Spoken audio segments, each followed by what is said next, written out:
Bora, minha gente, começando por esse tema aí tão relevante, tão importante, que a gente vai seguir em cima.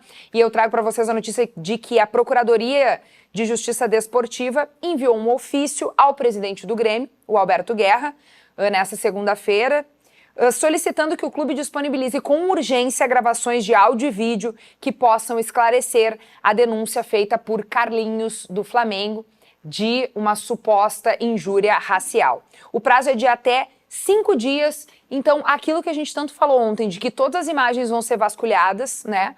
Provavelmente todos os áudios vão ser analisados para ver o que de fato aconteceu. Isso parece que está se encaminhando, né? Vai ser feito mesmo.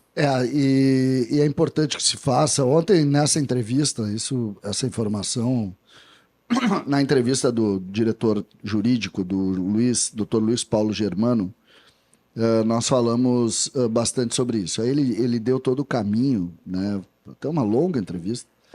Ele deu todo o caminho de como as coisas iriam funcionar, que é normal o STJD pedir, nesses casos, imagem de vídeo, e o Grêmio já forneceu algumas coisas, outras ainda vão ser fornecidas pela Arena, e o Grêmio espera, e essa para mim foi a informação mais impactante, o Grêmio já tem as imagens que indicam, e o som mais claro, que indica que não teve a expressão macaquinho, né? A expressão de fato foi tá brabinho, ou tá, ele só não sabe se é tá brabinho ou tá bravinho. E aí eles estão mandando e eles esperam um pedido de desculpas formal do Flamengo.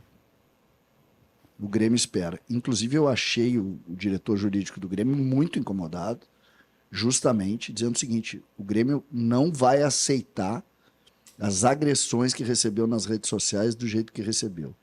Então o Grêmio vai tomar uma ação mais propositiva em relação a esse tipo de situação. Também contra-atacando, né? Ah, vai chamar de racista? Bom, então vai pagar por isso. Porque aí ele, claro, dá as razões do Grêmio, tudo que o Grêmio faz, né? Inclusive citou o episódio que nós citamos ontem aqui do Tarciso, né? do novo mascote do Grêmio, as ações. O Grêmio é um clube que é pioneiro em ações contra o preconceito, através de um projeto chamado Clube de Todos. Então o Grêmio tem uma série de cuidados com relação a isso. Só que o que mais me chamou a atenção, Vini, e aí nós três, tá? Kelly muito também, não sei se tu é muito agredida nas redes sociais, Kelly. Às vezes, volta e meia, a gente recebe uma coisa que não é muito legal, né? Mas tem uma informação, Vini, tem uma informação que é muito legal, cara. Que tomara que ele faça. Tomara que ele faça. Que é tu atacar quem te ataca. Porque hoje a rede social virou uma terra de ninguém. Então o cara vai lá, te chama do que quiser te chamar. Tu não vai perder teu tempo fazendo, tu deixa falar. Isso vai ganhando forma, porque quanto mais as pessoas não contra-atacam, mais manifestação se dá. E a coisa deixa. Deixa. O cara te chamou de ladrão. É rede social. É rede... Não. E isso me parece que é a principal informação. Então, se é verdade que tem a questão do esporte ali, e que precisa ser investigado, e ele mostrou muito cuidado à vítima, né? O jurídico do Grêmio, muito cuidado, muito respeito à vítima, que se sentiu ofendida, vai mostrar que não tinha motivo para se sentir ofendida, mas deixa claro que esse tipo de conduta, como é que a gente pode citar isso, mas enfim, esse tipo de conduta de resposta vai ter um contra-ataque do Grêmio. Sabe que a gente vai falando sobre o assunto e a gente vai desenvolvendo ideias, né? A gente vai amadurecendo nosso pensamento sobre o assunto. E aí ontem ainda, aqui no YouTube de GZH, no Sem Filtro, eu refleti sobre outra coisa em cima do assunto. E não é nenhum contraponto ao que o CCD disse, mas mais de uma forma geral. Da gente cuidar muito pra gente não transformar o assunto num assunto de futebol. Porque é o Grêmio, porque é o Flamengo, porque é o Inter. Né? Separar essas coisas assim, porque eu vi muita gente acusando por ser Grêmio, e o Grêmio não é racista. E a grande parte das pessoas que fazem o Grêmio não são racistas. Eu vi gremista dizendo que, obviamente, não tinha nada porque o Grêmio faz isso, isso, isso. Também não quer dizer nada porque cada um que vai dentro de um estádio de futebol é um CPF diferente. Exatamente. Tem gente legal, tem gente triste e tem gente que comete crime também. Porque o ambiente do futebol é assim. Né? Aqui todo mundo tem um time, todo mundo é Grêmio, todo mundo é Inter. Então eu acho só que a gente tem que ter muito cuidado em separar isso. Né? Quando a gente diz que teve um acontecimento assim dentro de um estádio, a gente não está falando do time, a gente não está falando da história do time, da camiseta.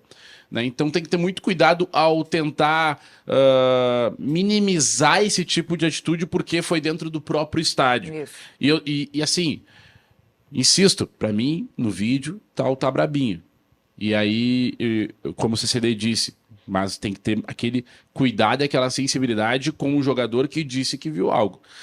Eu não sei se o jogador vai se pronunciar, porque ele tem o direito dele. Algumas pessoas falaram, porque tal jogador fez assim aquela vez.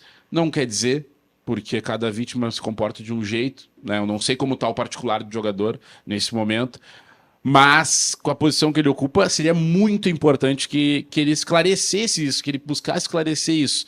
Mas o mais importante disso tudo, Kelly, a gente separar. Não é sobre o futebol.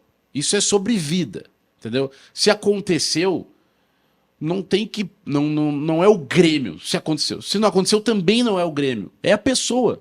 Assim como já aconteceram várias coisas. Assim como o cara que jogou um celular, e não comparando os temas, mas trazendo o exemplo, o cara que jogou um celular no jogador do Grêmio, a torcida do Inter não é violenta. O torcedor do Inter que entrou com uma criança dentro do estádio não é o torcedor do Inter que é violento. O Vini não faria isso. Né? O outro torcedor do Inter não faria isso. Jogaram uma pedra no Vigia Sante. Exato. Tem muita coisa que mas nesse particular, eu concordo com o Vini. É nesse particular que entra a segunda parte do que eu falei. Porque pelo fato de ser dentro do ambiente do Grêmio, a agressão é ao Grêmio e aos gremistas. A agressão não é ao sujeito, vamos considerar que o sujeito tenha cometido um crime lá. A gente acaba não sabendo. Mas vamos considerar que tenha feito. Não é a ele. A hora de criticar, ninguém critica o CPF daquele cara. Mas isso é um reflexo também, né, de uma sociedade que tem de tudo isso que a gente está falando, né? Que tem a violência, que tem o racismo, que tem a agressão, que tem o cara que ataca generalizadamente, né, a tudo e todos, Kelly, e não individualiza. Eu há muito tempo, tá? A conduta no esporte, a conduta jurídica no esporte, ela indica sempre punição ao clube. Então, um torcedor joga um copo dentro do campo e quem é punido é o clube com perda do mando de campo. Pegando aí um dado histórico. Eu sempre defendi o contrário. Eu sempre defendi o seguinte: o sujeito que jogou um copo d'água dentro do campo, ele tem que ser banido do campo. Ele não pode ir, porque se ele não tem condição de tomar um gol e não jogar um copo na cara do cara que está lá... Ele não pode ir. Mas quem é que tira ele do estádio? O clube pode tirar. Mas eu estou dizendo assim, nós sempre tivemos uma conduta coletiva na hora de punir. E é por isso, Vini, que esse teu pedido... Essa tua leitura é uma leitura que ela é conceitual, mas ela não fecha com o pensamento geral, porque o pensamento geral não interessa te condenar. Interessa condenar o clube que dá mais visibilidade. E essa é a tristeza. Por exemplo, o torcedor esse que entrou no campo do Inter, com uma criança no colo, que talvez seja o caso mais extremo de todos os casos já vistos aqui. Uma criança, eu acho que a gente nunca vai ter um cara entrar com uma menina e agredir o jogador do time adversário por trás ainda. Esse caso, o cara tava no campo. 5, 6 jogos depois, uma coisa assim, não sei exatamente. Mas é que aí que eu entendo que tem uma coisa, ele realmente voltou muito pouco tempo depois, mas é por isso que eu acho que é importante a punição ao clube e também ao indivíduo. Porque se tu não pressiona o clube de alguma forma, com alguma punição, ele volta um tempo depois. Mas... Tu entende? O cara ele tem que ser banido do estádio, mas o clube tem que ter alguma punição para que ele também exerça o seu poder de tirar essa pessoa dessa área. Eu entendi, Kelly. O problema é que tu pune o clube já. O clube sempre é punido. Então, mas assim, é que é isso que não dá pra deixar de acontecer, porque senão se a gente só individualizar, o clube não vai tirar essa pessoa. Mas imagina tu banir esse cara do campo. Mas tem que banir.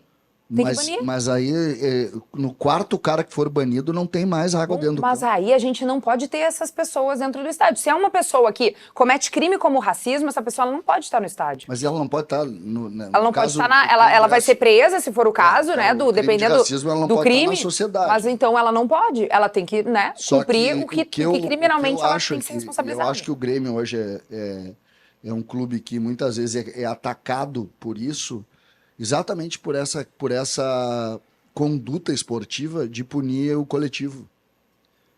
E não é eu pego o exemplo, vamos pegar o exemplo, saindo um pouco do racismo levantado pelo Vini aqui, o exemplo da agressão. Os 3 Grenais em 22, né? 3 Grenais, 2 Grenais especialmente. Jogaram uma pedra num ônibus que não teve o jogo. O jogo não teve. O Vijaçante dormiu no hospital. Sim. Aí buscaram o cara lá, não sei aonde. O Inter não teve nenhum tipo de punição, porque foi fora do pátio e tal, não sei. Aí depois... Foi um erro, né? Não sei. Não, é um erro. Eu tenho Um jogo não aconteceu. A minha tese é outra, tá? Pra mim, tem que ter a minha punição. tese é outra. Aí, também acho. depois entrou, o Grêmio jogou com o Inter no Grenal seguinte, não sei quando, e um cara jogou o celular, esse citado pelo Vini, o cara, pum, na cara do jogador do Grêmio, o cara teve que sair do jogo porque tomou uma pedrada, né? Um celular hoje é uma pedra, né? Tomou uma pedrada na cara. O Beira-Rio, acho que tomou um jogo, e o cara tava aí no jogo tempo depois. É isso. E pra mim não muda nada punir o estádio. Não, eu acho que então a punição tem que ser maior. Se é um jogo é pouco, porque o clube não se sentiu, então, muito pressionado para tirar esse cara de ação, de estádio, de torcida, então tem que punir mais. É que assim, a gente não pode transformar ainda mais e do jeito que estão caminhando as coisas numa terra em que, Mas tipo assim, daqui a pouco vai ser possível Mas, tudo, Kelly, daí o clube não vai ser punido, o jogador, mas o torcedor volta. Kelly, mas é exatamente sobre isso. E se tiver que Nós se tiver que ter punimos. menos gente, eu acho que tem que ter menos gente. Mas é isso que é exatamente essa a minha tese. Nós punimos. Essa punição não está servindo. Eu acho que tá Porque, pouca, né? sabe por que não está servindo? Porque não toca onde tem que tocar. Tem que tocar no bandido. Tem que tocar no bandido. Tem que pegar o bandido. Ah, tu jogou um celular, meu amigo. Então, a partir de hoje, tu nunca mais vai ver futebol numa praça. Exatamente. Acabou. Exatamente. Não tem como controlar a sociedade, não tem como controlar isso. Claro não, que numa tem. praça eu não praça. digo, mas no estádio talvez Uma não. praça Nos esportiva. A estádios gente não do Rio Grande consegue do Sul. controlar, a gente não consegue controlar celular em presídio, gente. Não, vamos isso acreditar não, nisso. isso não. É. Isso não vai existir. A questão é essa. É que o clube só vira fiscalizador porque ele pode ser punido. Se deixar assim, a partir de agora, tocou qualquer coisa no gramado, o clube não tem punição. Só é o indivíduo? Não tem. vai acontecer. O próprio torcedor do lado, quando vê o cara tocando o copo, ele vai lá e ajuda a pegar o cara, porque ele não quer que o clube seja punido. Essa regra, assim, se identificar, diminui a pena, já funciona assim. Os próprios torcedores do lado pegam o cara. Se não tiver nenhuma punição ao clube, os caras não estão nem aí. Pelo contrário, vão incentivar a tocar o copo. Então, assim, não adianta. O clube tem que ser parte, sim, para o clube ser fiscalizador, até porque a gente já viu vários, né, dirigentes por aí, vamos pegar nos Eurico Miranda da vida, que podem usar isso como arma. Né? Ah, vamos lá, vamos ameaçar o adversário para ganhar o jogo. Então, o clube, sim, tem que ser punido.